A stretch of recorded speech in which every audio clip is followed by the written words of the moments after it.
Hey, what's up? Jigzer here. Want to find out who blocked you on Instagram? In this video, I'll show you the best method to find out if a person blocked you on Instagram. Let's go.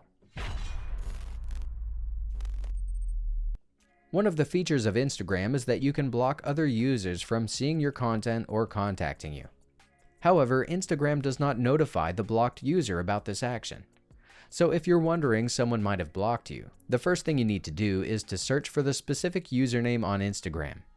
If you cannot find their profile or see a message that says user not found, it is possible that they have blocked you.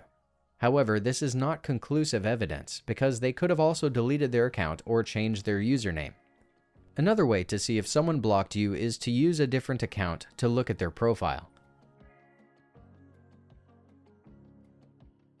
If this account can access their posts and stories, but yours cannot, then it is very likely that they have blocked you.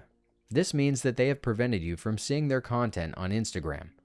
When someone blocks you, they also disappear from your followers and following lists, and you cannot see their comments or likes on your posts. This way, you can confirm that they have blocked you and also cut off any interaction with you on Instagram. That's it. If I could help you, feel free to give this video a thumbs up and don't forget to subscribe. Leave a comment down below if you have any questions. See you next time. Bye.